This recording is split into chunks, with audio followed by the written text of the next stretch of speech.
The Lake by Wesley the Writer. Read to you by Earle Goodwin. It was pure beauty, the way the sun carried the night sky away over the tree-covered Blue Ridge Mountains.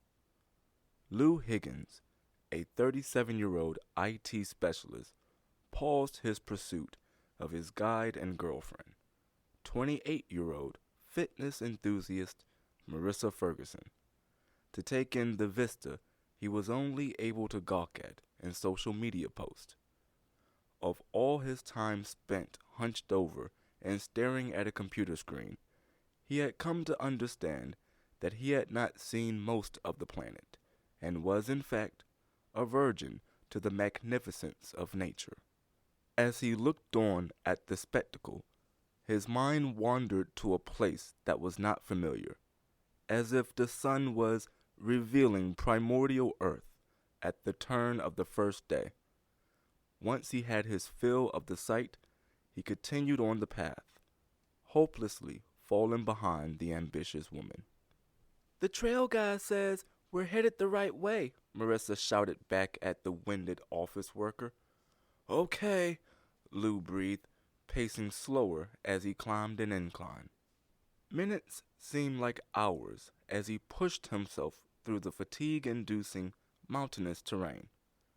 His mind wandered back to how he was first approached by the beautiful woman making great strides ahead of him. They didn't directly work together. She was a delivery woman, and he was an awkward desk jockey. But he would occasionally catch glimpses of her from time to time. He thought about how shy he had been when she approached him a month ago, how she was so engaged in talking to him about their shared dreams for adventure, and his inattention to how little he added to the conversation. What he didn't tell her, however, was that it took the combined efforts of several friends and his boss to get him to accept her invitation for adventure. "Marissa," Lou huffed, "I know you work out, but can you slow up a bit?" "Don't quit on me now, Lou," Marissa taunted. "We're almost to the lake. I can see the clearing." Marissa rushed ahead and left Lou to his suffering. But he didn't mind, being granted another amazing view as she walked beyond the opening ahead. When he managed to reach the clearance, he stopped beside her and nearly collapsed. She was standing still, just shy of the wood line, and, from the corner of his eye, caught her wiping her cheek before clearing her throat and retrieving a canteen from her rucksack. With a heavy swig, she drank the contents and then offered him some. "This is it, Lou," she smiled as she lifted her arms in praise. "The Lake of Remembrance is just like the pictures." Her skin was aglow with the kiss of sunlight and natural air, maintaining the stance of a conqueror over an oppressive life of boxes and traffic. At first, an odd feeling of remorse slipped into his thoughts and clouded his initial reverence of the goddess standing before him. He felt as though he were dreaming, a sort of delusion brought on by the long trek to the stale body of water he was told to enjoy by an online adventure forum. He tried to reason this feeling to be a rush of dopamine, set to ease his body from the oppressive exhaustion, but his mind cleared when Marissa drew close. "Come on, Lou," she smiled while reaching for his hand. "Let's set up near the edge of the lake." It wasn't her fault that she didn't know about his condition. He hadn't told many people about it. But he couldn't help his reaction. Whenever someone would unknowingly grab at him, he would flinch and pull away. The feelings from his past would return to the surface of his mind and prevent any form of companionship or intimacy. Every time it would happen, he would feel embarrassed to the point of, most times, having a panic attack before running away in shame. Something he couldn't do while in the middle of the mountains. He could tell that his reaction struck her uncomfortably and prepared to apologize, but she beat him to it. "Lou, I'm sorry." Her remorseful tone stunned him as he regained his composure. "I wasn't thinking. It's okay," he comforted her. "I don't mean to be so jumpy today. I guess it's all the exercise." They picked a comfortable spot under a nearby tree and unpacked their gear beneath the accompanying shade. It didn't take long for them to set up their resting site. 2 folding chairs, a thermal bag filled with cold beers that they had set on a nearby large rock, and a big bag of trail mix made exclusively by Marissa. She was like that, quick to do and self-motivated. Everything Lou wanted to be. Over the short amount of time he spent with her, he noticed how independent she was and envied her a little because of it. When they were done with their task, Marissa sat in one of the chairs. He sat beside her and distributed the beer before staring at the lake for a while. "Hey, Lou," she began with the same childlike innocence from before. "They told me some stuff about... Sorry, I didn't mean to start like that. Forget it." "It's okay," he acknowledged. "It isn't easy to talk about, but I can try." "I didn't understand what they meant by warning you first before doing something, but I'll do my best to remember from now on," she explained. Lou continued to look out over the lake, but then turned his attention to her and smiled. The difficulty of telling something negative about yourself to someone you know was a challenging prospect for him to conquer, but he agreed with her therapist's opinion on letting trustworthy people into your struggles. Although they were new to dating, Lou felt that they had something and was willing to try his luck. So after taking a swig from his can, he proceeded to let her into his life. "I had some stuff happen to me before, when I was a kid," he began. "I spent a long time to myself and didn't seek proper help after I was removed from it. As I got older, I managed to cope well enough, but I was never officially diagnosed with anything. I get flashes from before that keep me from enjoying things like earlier." "Wow, Lou," she tried. "I can't imagine how difficult that must be." A thick atmosphere seemed to take over the space between them for a moment. She was stunned and looked as if she wanted to say something comforting, but the words wouldn't come out. He knew that look of people wanting to fix him, but Lou was determined to not let his past take control of his time with the woman of his dreams. After returning his gaze to the lake and finishing his beer, he decided to open the trail mix to examine the contents. The mix contained chocolate chips, peanuts, and an assortment of all her favorite things. One of those things she liked was something he didn't: pretzels. He took this as an opportunity to redeem the trip and threw one at her. "Hey!" Marissa shouted as she finished her beer. The act had the desired effect, it seemed. The magical pretzel managed to break Marissa out of her heavy thinking, and her smile returned in full. She got up from her chair and pretended not to be affected by the assault before taking some of her own trail mix and throwing a handful back at him. They did this until they were laughing and running from each other in glee. When they realized that they were throwing their only means of food, however, Lou conceded defeat and left to put the trail mix back. After completing his task, he returned his attention to her and watched in awe as she began taking off her clothes. After a short moment, she took notice of his eyes on her tanned physique and looked back at him with a grin. This caused Lou's face to glow red, forcing him to redirect his gaze at the nature growing near his feet. "What? Did you expect me to come to a lake and not go swimming? She baited. Maybe I'll put my clothes back on then, if it's going to cause you so much distress. Her tease was apparent in its deliberateness as, when Lou looked back at her, she was completely naked and slowly entering the lake, maintaining a beckoning gaze on him. When her delicate skin was completely submerged in the veil of the cold water, Lou regained his confidence. She began to swim towards the center of the lake and stopped shy of the shelf to begin her taunting.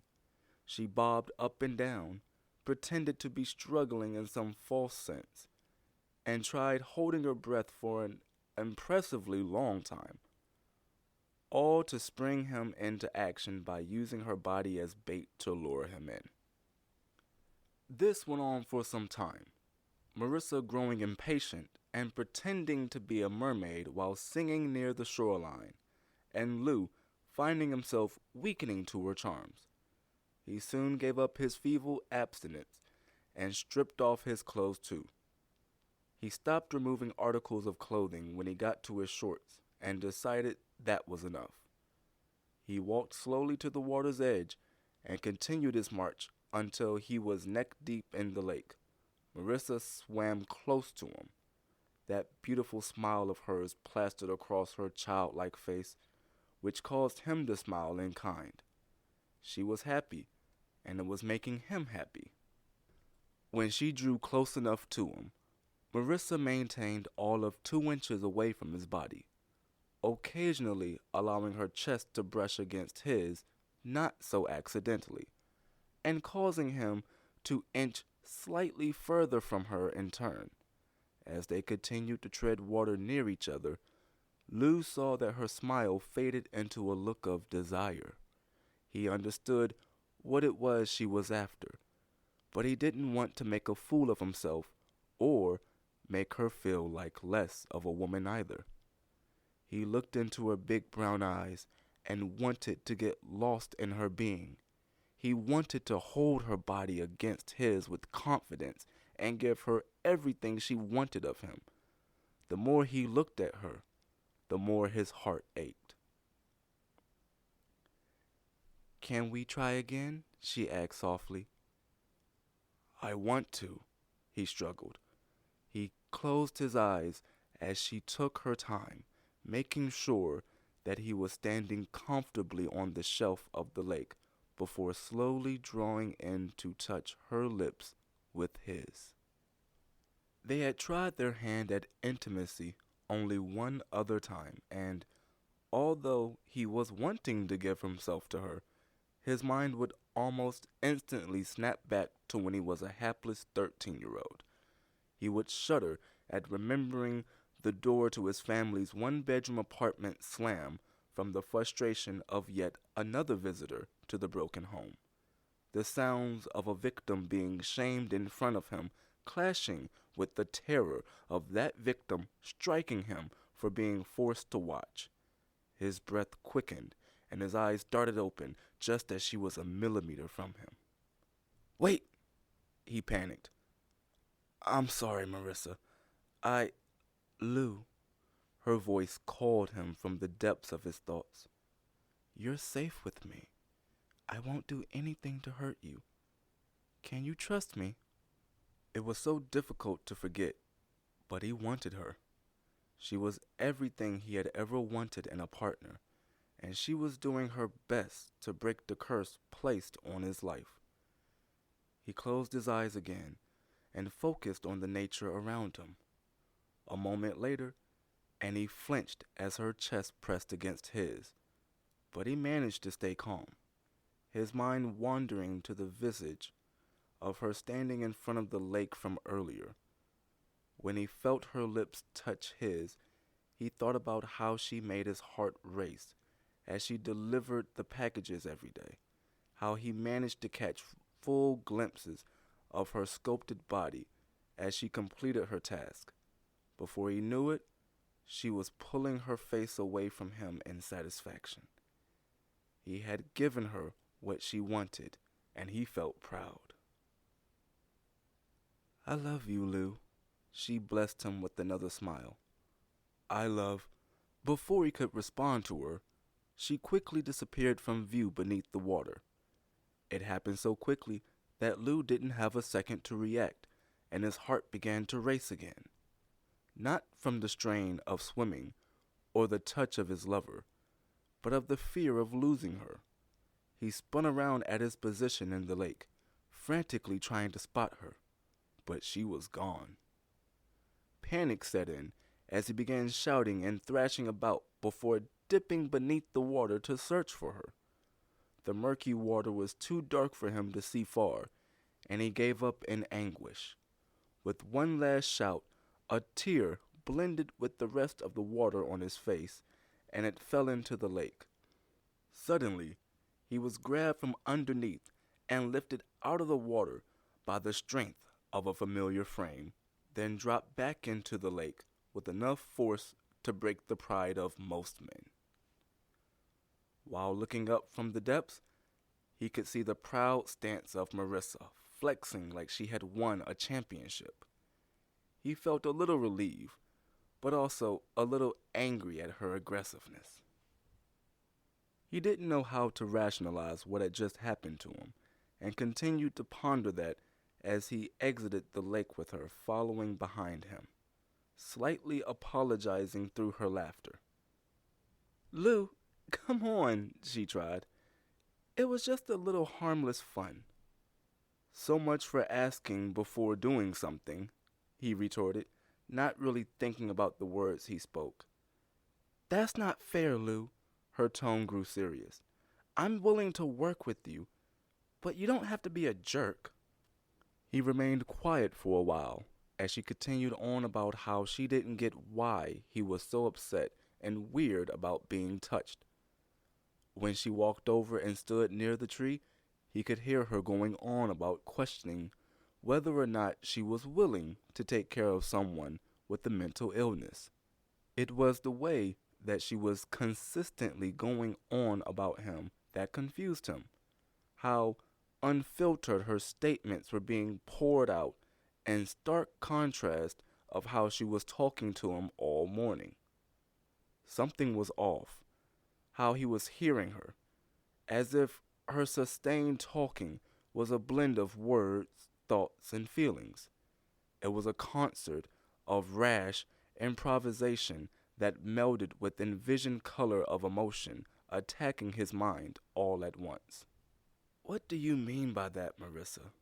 Lou's thoughts began to get the best of him. I'm not trying to pretend to be something I'm not. I've never tried to lie to anyone. What am I to you, really? A joke?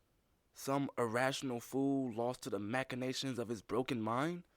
No, really. Why are you laughing at me? What is happening? How can I hear you, but you aren't moving your lips?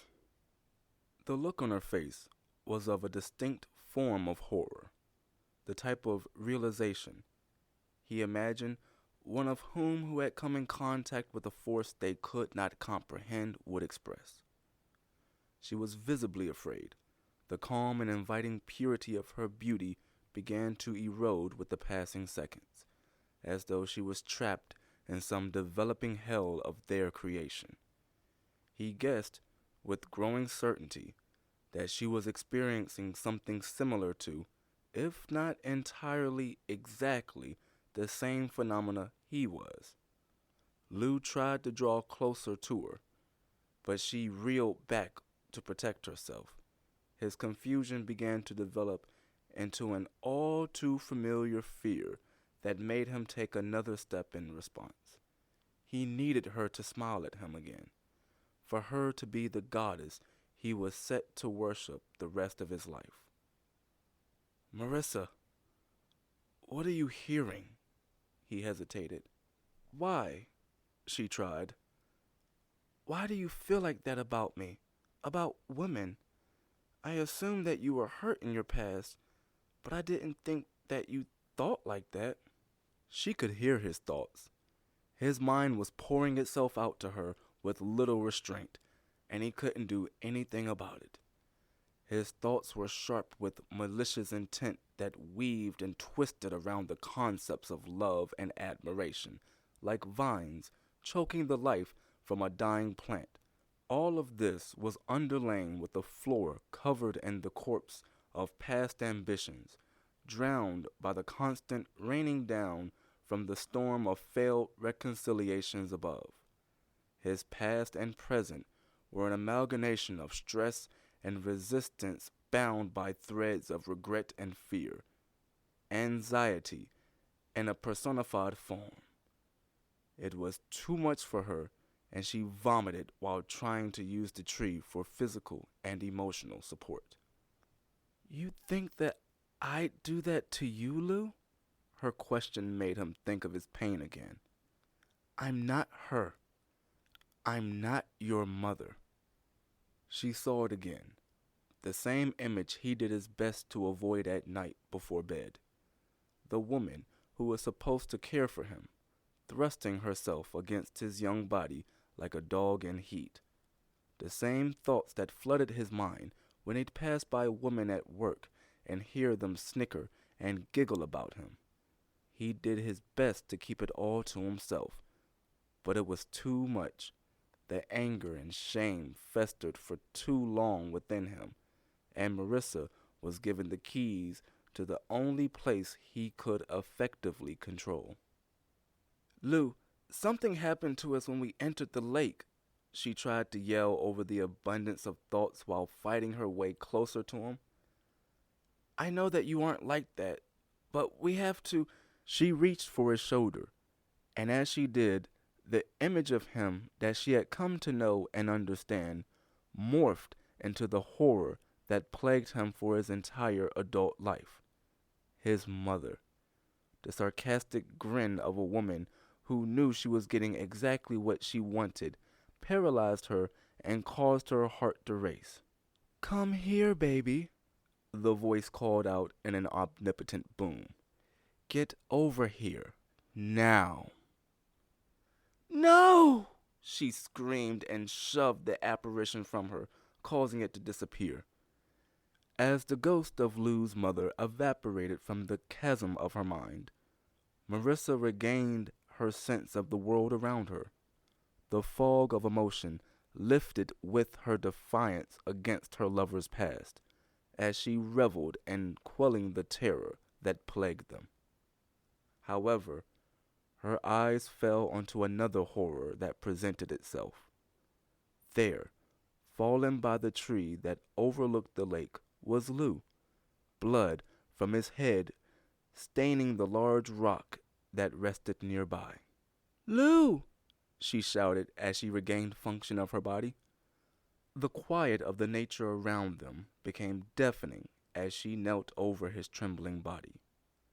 It seemed as though he was trying to speak, but no words could exit his mouth.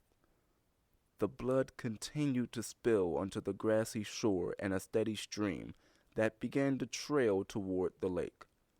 She took off her shirt and did her best to wrap the wound as tightly as possible, but the blood kept pouring out. With a gasp, she drew in as much air as she could possibly hold and screamed for help to no avail. When she realized that no one was coming to help, she looked down at Lou and began to hear whispers. "Please." The voices were faint, but recognizable.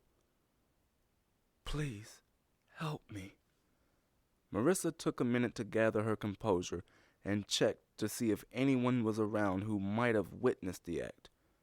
With no one to be seen, her gaze fell on the lake, and a dark idea trickled into her mind. She could hear the whispers of the protest coming from the body laying before her, a pitiful plea for life fading as the blood continued to pour. She knew that there was nothing she could do to that point. Lou was going to die, and she would be blamed. "No," the voice continued to fade. "You don't understand, Lou," she admitted. "It wasn't supposed to happen this way. The lake, it was supposed to help you, not kill you. We were supposed to be together, but they lied to me. Your boss lied to us both." Hearing the words escape her own mouth made her feel sick. The guilt of the situation washed over her as tears began to well up. Lou had trusted her to take him out of his safe space, and she perverted that trust. There weren't any other options that she could exploit, and she knew that if she returned with him in that state, many questions would be asked. With that thought, her eyes trailed to the lake once more, and a louder whisper echoed in her mind. "I'm sorry, Lou," she said as she lifted him in her arms and walked to the lake. "I'm so sorry." The ambience of the natural world around them began to hit a crescendo as she waded into the waters of the Lake of Remembrance with Lou's body. When she was waist deep in the water, she held him there for a moment and saw his twitching face trying to contort into protest. She kissed him one last time and lowered him slowly into the water, the loud whispers growing into a roaring cry for help and vows of revenge as air bubbles broke the water tension. She held him there until the thoughts of the man she tried to love reduced to a whisper and then into nothing. When everything was quiet and nature prevailed yet again, she waded out of the water, cleaned up the resting spot, and began the lonely trek back to the society that spoke nothing more of the lost hiker, Lou Higgins.